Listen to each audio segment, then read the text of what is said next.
घरे छोट पिला हूँ बा बड़ लोक प्राय जह्नी खायापी पसंद करती। आम घरे जह्नीर बहुत सारा नुआ नुआ रेसिपी बनई था किंतु आज गोटे थर मो उपाय जह्नीर राई बनातु। कम तेल मसलार बन बहुत स्वादिष्ट लगे। आपण को रुटी भात परोटा सहित खाईपारे। नमस्कार, प्रतिदिन रोसई को आपण मानकु अनेक अनेक स्वागत।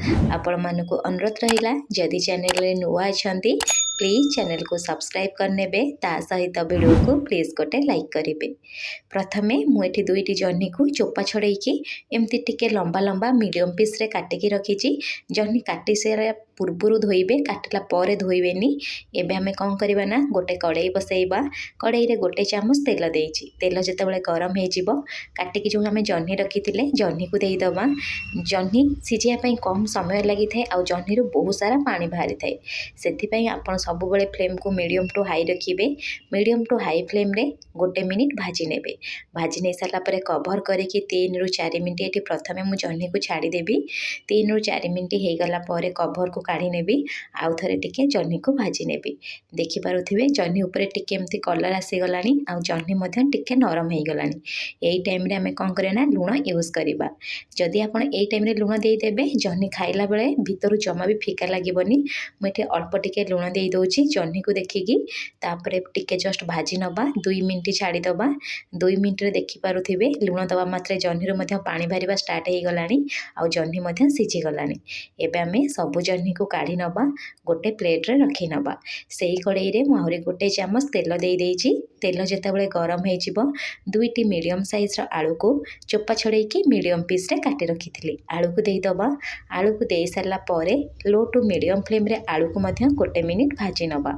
तबे आलू टिके सिझिया पई अधिका समय लगी थाए सेति फ्लेम को लो करिकी पाखापाखि 4 ରୁ 5 मिनिट छाड़ी देबे। 4 ରୁ 5 मिनिट हो गला परे कभर को काढ़ी नेबे। काढ़ी नहीं सारला परे आलू को हमें गोटे मिनिट भाजी नबा। ता भितरे चलते गोटे स्पेशल मसला बनैबा। एपटे आलू को एमती लो फ्लेम रे छाड़ी दबा। मसला बनैया पई गोटे मिक्सिंग जार रे गोटे छोट पियाज को मैं काटिकी दे दउची। ता सहित 7 ରୁ 8 रे रसुण कोला को चोपा छड़े दे दबा। गोटे मीडियम साइज रो टमाटो को मैं काटिकी दे दउची। ता सहित एठी हमें दबा गोटे चामच सोरिष। एठी सोरिष मसला रे बनाउची सेति सोरिष दबा। जेतिकी सोरिष देबे तार अधा दे देबे जीरा। अल्प टिके जीरा दे सारला परे दुईटी सुखिला लंका दबा। जदि आपन को पानी दरकार हबो ताले अल्प पानी देबे। पानी देकी चिकण से बाटी आनिबे। एठी हमर मसला पूरा प्रस्तुत सरलानी। आको गोटे साइड रे रखिबा। एपटे देखि पारुथिबे आलू मध्य भल से सिझी जाईची। ता ऊपर गोटे बढ़िया से ब्राउन कलर आसी गलानी। एबे आलू को मध्य टिके एपट सेपट करी भाजी नेबे। भाजी नहीं सारला परे जह्नी की जो आम भाजिकी रखी ना सबू जह्नी को मध्य एई टाइम रे दे देबे। आउ जह्नी आलू को पाखापाखि 1 ରୁ 2 मिनिट आउ थरे मध्य टिके भल से भाजी नेबे। जह्नी रो जेहेतु पानी बाहर थाए देखि पारुथिबे केते सारा पानी बाहरीची। सेथिपई जह्नी आउ आलू को भाजी सारला परे आमे जो सोरिष मसला प्रस्तुत करी रखिथिले सोरिष मसला दबा। देई सारला परे एठी आमे कोन करे ना फ्लेम को मीडियम रखिबा। मीडियम फ्लेम रे 2 ରୁ 3 मिनिट एठी आपण कोन करिवे ना सोरिष मसला को कसिबे। बेसी कसिबेनी।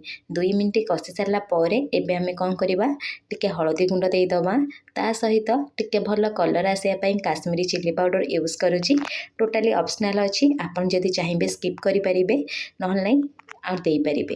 एबे स्वाद हिसाब रे लुण दबा। लुण देई सारला परे एठी आमे कोन करिया ना गोटे मिनिट जस्ट टिके कसी नेबे।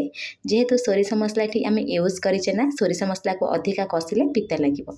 देखि पारुथिबे कलर केते बढ़िया आसीची। आ ये जह्नी रो रेसिपी ना बनैया पई जम्मा भी अधिका समय लागि न थाए। बहुत कम समय लागि थाए। आपण माने गोटे थर ट्राई करंतु। कसी सारला पर अल्प टिके पानी देबे। बेसी पानी देबेनी जेहेतु जह्नी रे बेसी पानी देले टेस्ट लागेनी। सेतमे अल्प पानी देबे। मिसई सारला परे फ्लेम को मीडियम टू हाई रखिकी कभर करिकी 3 ରୁ 4 मिनिट छाड़िबे। जेहेतु जह्नी आलू ऑलरेडी आमर सिझी जाईची। 3 ରୁ 4 मिनिट हो गला परे मु कभर को काढ़ी नेबी। आ गोटे मिनिट कसी नेबे। आपण जदि चाहिबे एमती टिके ग्रेवी रखी खाई परिबे नहले सुखिला राई टाइप रो मध्य बनेकी खाई परिबे। आपण माने गोटे थर ट्राई करंतु। देखिबे आपण को बहुत पसंद आसीबो। आ मो सहित निश्चय कमेंट सेक्शन रे शेयर करंतु। जदि आपण के वीडियोटी पसंद आस्तिबो प्लीज वीडियो को लाइक करने सहित चैनल रे नुआ थिले सब्सक्राइब करनेबे। धन्यवाद।